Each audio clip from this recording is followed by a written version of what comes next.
All right. Man, does it have to be from here, or what if I have an No, authentic? you can ask me anything you want. Ask me any question you want. I want to be challenged.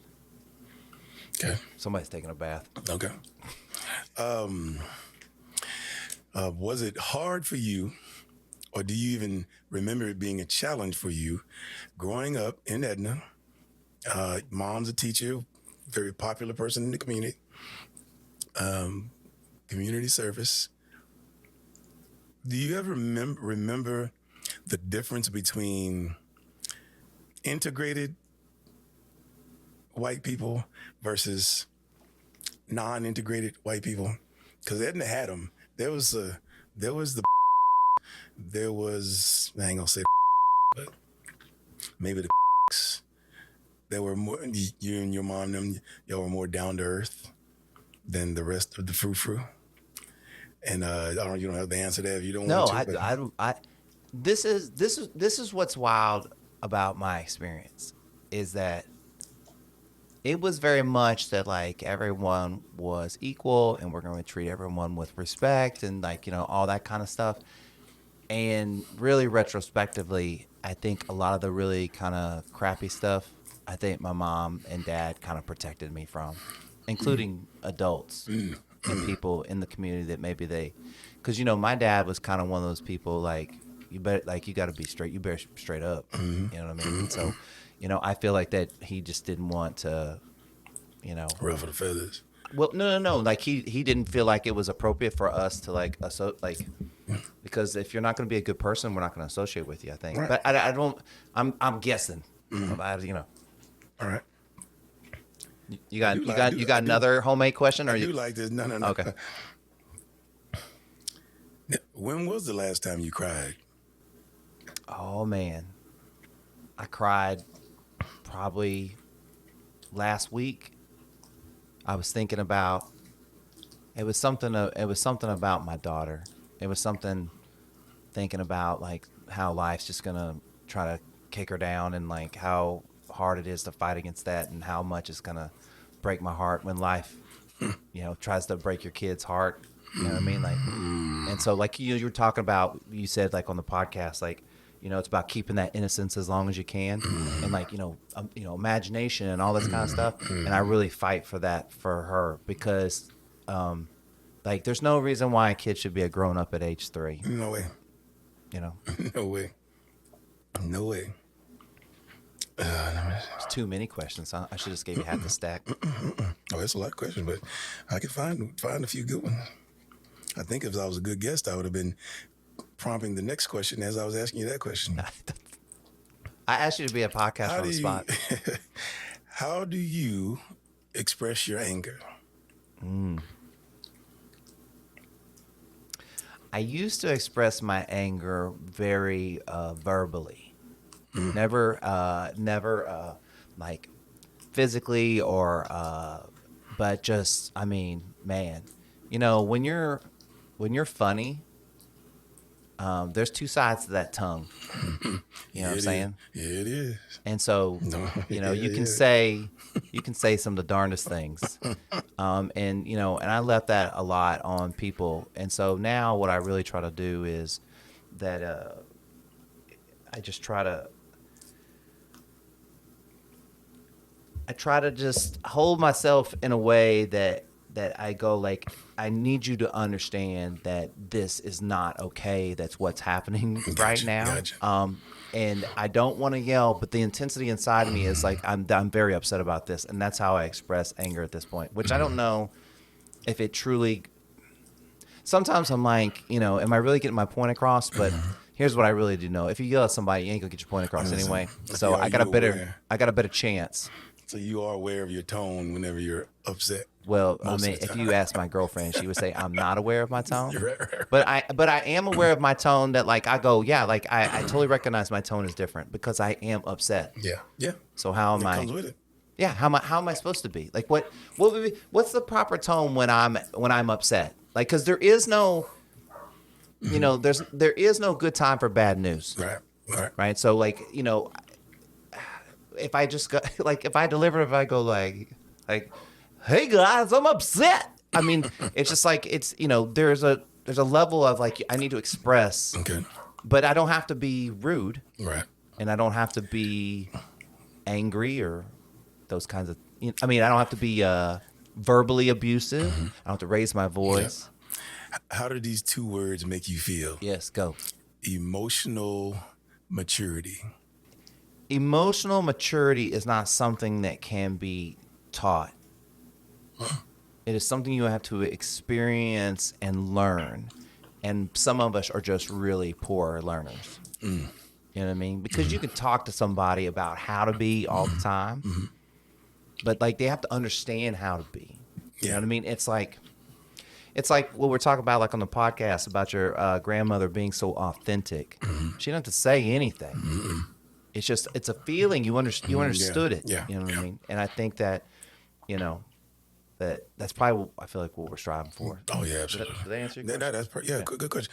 And I asked that. I use those two words because I think because you had a father growing up, I didn't per se, but I had a lot of males, unconventional leaders around me. You know, stop all that damn crying, all those cliches, not get you to embrace your feelings.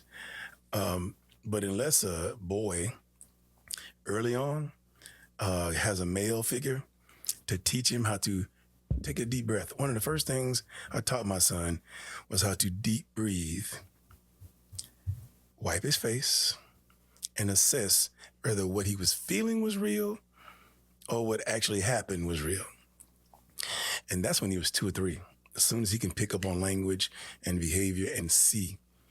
And I did that because if he can master that early, if he can even be aware of it, he's still a 8-year-old kid, and he still gets in trouble in school for the same emotional outbursts and stuff like that. But now I can actually talk to him about it instead of him being defensive or shutting down about it. And hopefully by the time he gets older, he has a certain amount of maturity where he's the cool kid that doesn't lose his temper. Not saying you can't have a temper, because I got a damn temper and I'm petty as, you know what I'm saying? Petty as, I'm king petty when it comes to you poking you poking me. But the one thing that I've learned, 43, took me 43 years. When I am upset, either say, baby, let me just go outside for a second. Because a man's silence is the equivalent of a woman's venting. And it should always be that way. And it's how we're genetically wired. Men need silence to, process and get away. And women need to be heard. We don't need to be heard. We just need a little cool space we can cool off for the most part. So, and I don't know if you knew this, I was a behavior specialist. No, I did not know Yeah, that. for 12 years I was a behavior specialist. So we always try to pick out, what triggers you? What's the antecedent? Do you know during the week, what day of the week, possibly, what time of the day you're the most irritable? Yes. Okay. I would say it's like it's probably like right 1, 2 o'clock, like right where I need to get my nap. That's where my nap is. Gotcha. Like right before my nap. That's when I'm most irritable. Gotcha. Because my caffeine's wearing off. I'm also like I've been fasting. Oh, yeah. Right, and so like I'm getting ready to eat. Yeah. And then I'm gonna take a nap. Right, and so yeah, like You feel it. yeah, and so oh man, I was having this heated discussion with my girlfriend. And for the first time in my life, in the middle of the discussion, I was able to think to myself, what you're saying right now is passive aggressive. Like I was like, it was coming out of my mouth, and I was like, you are, in my head, I was like, you are being passive aggressive right now. And I noticed it. Was it a tone? No. It was the words that I was saying. But so imagine. So I'm saying the words, and inside there's this conversation going on in my head, going, "You're being passive aggressive right now. You shouldn't be doing that." And do you know what the other half of my head said? It said, "Yo, fuck that shit." Of course. And that turns and it so into and so being so aggressively- now I'm saying at least I'm being passive aggressive. Yeah. And I'm even recognizing, and even the moment after it happened, I have enough awareness to go, you should apologize right now. And I didn't, because I was upset, you know, and in that moment, it really got me. You know what I mean?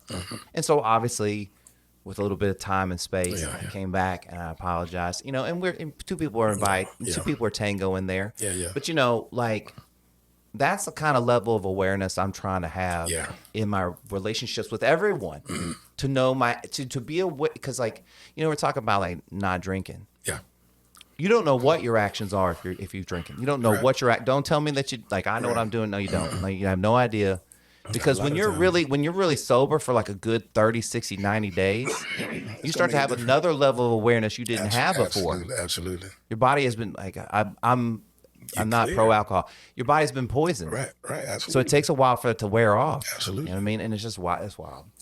I don't know how we got there. No, but you know what the opposite of being passive aggressive is? Being aggressively passive. And that's worse. And that's worse. Well, it's just the other side. It's the other side of the coin, right? Yeah. It's the difference between I would assume and this is really extreme, but it's the difference between a narcissist and a victim, right? You know what I mean? That narcissist is outwardly, a victim is inwardly. You know what I mean? And so, but they're both crying out. You're the same person. You know what I mean? Yep. You know, I mean, unfortunately, I've had my fair share of time of playing the victim role, and then once I realized there was a lot of people that I went back and apologized to, because I was kind of like, you know, I put a lot on you that wasn't on you, that was on me. I feel bad about that. Yeah. You know? Yeah. Yep. You got anything else? Where is Scottie Gassner in 5 years from now? You know, I was just thinking about. That's funny that you ask. I was just thinking about that today. So I'm rolling up on 50. Right?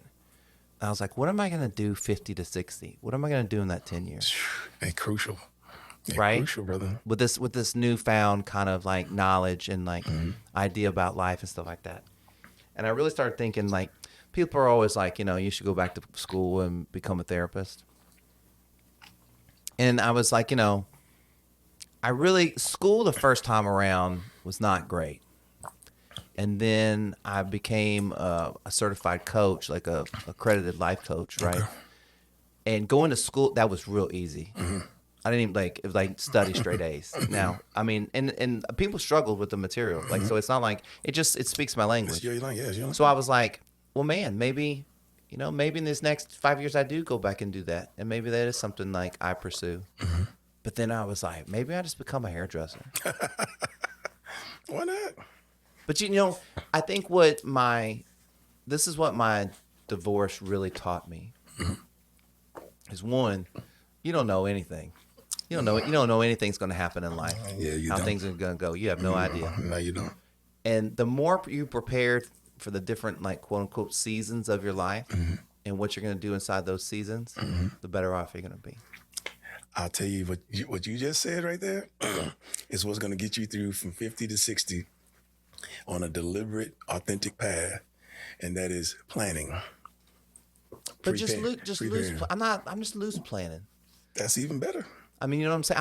I'm not tied down to any idea, and I think that was part of my problem in the past too, is being tied down to an idea, an identity of who or whatever it has to be. And now I'm open to just opportunities. Like, that's why I try to tell my daughter, look, everything's just an opportunity for something. You don't think that changes at 50? You don't think the intensity and the gravity changes at 50 when you got what? She's going to be 10 by then? Yeah, I know. You know, like the gravity is thick, bro. The 50 to 60. That's why I started stretching. You better. Because I was like, I'm going to have a 10-year-old. Like, I'm the only dude on the playground right now. Exactly. All the rest of the parents are on their cell phones. Exactly. Right? And so I'm like, I got to keep this going. You know, I got to be in shape. Yeah. You know what I mean? Yeah, I got a 7-year-old, and he is more than active. And I ain't signing for that crap. So that's why I stopping drinking, starting to get myself together, because it's now about to be on. Yeah.